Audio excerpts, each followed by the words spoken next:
मेरे YouTube channel पर आपका स्वागत है। आज हम लाए हैं सामाजिक विज्ञान कक्षा 8 के वस्तुनिष्ठ प्रश्न। पहला प्रश्न है, ब्रिटिश शासनकाल के प्रथम और अंतिम गवर्नर जनरल थे। उत्तर है आ वॉरेन हेस्टिंग, लॉर्ड माउंटबेटन। दूसरा, ए हिस्ट्री ऑफ ब्रिटिश इंडिया पुस्तक के लेखक थे। आंसर है सा जेम्स मिल। तीसरा, जब किसी देश पर दूसरे देश के द्वारा दबावपूर्वक आर्थिक, सामाजिक और राजनीतिक परिवर्तन किए जाते हैं तो इस प्रक्रिया को कहा जाता है सा औपनिवेशीकरण। अब हम आते हैं प्रश्न क्रमांक 4 पर। महत्वपूर्ण दस्तावेजों को सुरक्षित रखा जाता था। उत्तर है द संग्रहालय। ईस्ट इंडिया के कंपनी के शुरुआती व्यापारियों को किस नाम से जाना जाता था? उत्तर है या फैक्टर। फरमान शब्द का अर्थ है शाही आदेश। मालाबार तट किन वस्तुओं के व्यापार के लिए प्रसिद्ध था? उत्तर है बा काली मिर्च और इलायची के लिए। चौथा, प्रारंभिक ब्रिटिश शासनकाल में प्रशासकीय इकाइयों को किस नाम से जाना जाता था? उत्तर है प्रेसिडेंसी। अब हम अगले पेज पर आते हैं। किस व्यवस्था के अंतर्गत कंपनी के द्वारा राजाओं और तालुकेदारों को जमींदारों के रूप में मान्यता दी गई थी? आंसर है स्थायी बंदोबस्त। महलवारी व्यवस्था में महाल शब्द का अर्थ था ग्राम समूह। भारत में नील उत्पादन के प्रमुख केंद्र थे बंगाल एवं बिहार। कुछ समय के लिए बिना खेती छोड़ दी जाने वाली जमीन को क्या कहा जाता था? उत्तर पर्ती।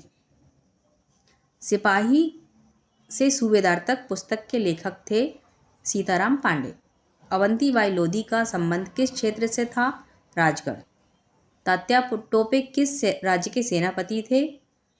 कानपुर। खुर्दा राज्य स्थित था ओडिशा के दक्षिण पूर्व में। 1835 का शिक्षा अधिनियम आधारित था थॉमस बेबिंगटन मैकाले के निवारण के आधार पर।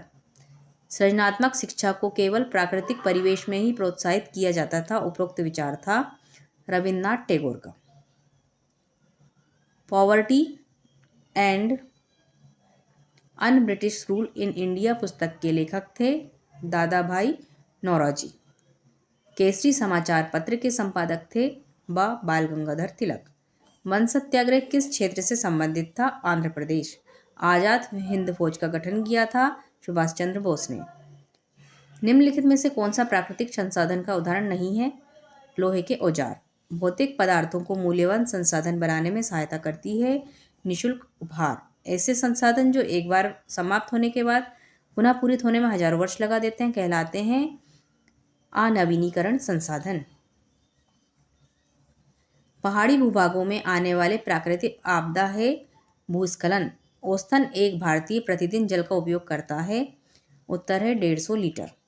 पृथ्वी पर मानव उपयोग के लिए अलवण जल उपलब्ध है लगभग 2.7%। कुटीर उद्योग का उदाहरण है मिट्टी के बर्तन। आधुनिक उद्योगों का मेरुदंड कहलाता है इस्पात उद्योग।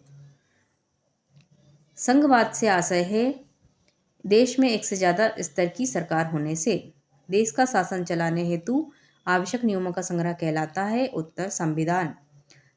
संविधान के अनुसार सरकार का अंग नहीं है प्रेस। इलेक्ट्रॉनिक वोटिंग मशीन या ईवीएम के इस्तेमाल से फायदा हुआ है मतपत्र के कागज की बचत हुई है। राज्यसभा में निर्वाचित सदस्यों की संख्या है 233। राज्यसभा में कितने सदस्य राष्ट्रपति द्वारा मनोनीत किए जाते हैं? उत्तर है 12। भारत की लगभग कितने प्रतिशत आबादी आदिवासियों की है? उत्तर है 8%। आदिवासियों में सबसे ज़्यादा बोली जाने वाली बोली है संथाली भाषा। उड़ीसा के डोंगरिया कोड नामक आदिवासी समुदाय का पवित्र पर्वत है न्यायगिरी पर्वत। भारत के किसी भी नागरिक के साथ धर्म, नस्ल, जाति, लिंग या जन्म स्थान के आधार पर भेदभाव नहीं किया जाएगा। संविधान के अनुसार किस अनुच्छेद में उल्लेखित है?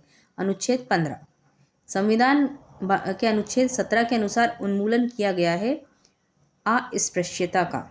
अनुसूचित जाति एवं अनुसूचित जनजाति अधिनियम का निर्माण हुआ है सन 1989 में। प्रश्न, हमारे देश की सरकार का सर्वाधिक आय प्राप्त होती है आयकर से। पोर्टो एलेग्रे में शिशु मृत्यु दर कम क्यों है? उत्तर, यहाँ स्वच्छ एवं जल सस्ता एवं सुलभ है। जनसाधारण का सुविधाएं मुहैया कराने का दायित्व है सरकार का। बजट में नहीं दर्शाया जाता है आगामी चुनाव की योजना। मजदूर वर्ग की आर्थिक सुरक्षा हेतु प्रावधान है न्यूनतम वेतन कानून से। विकसित देशों के उद्योगों का विकासशील देशों के में नहीं आने का कारण है विकासशील देशों में कमजोर कानून होना। बिजली से चलने वाले कर्मों को कहते हैं पावरलूम।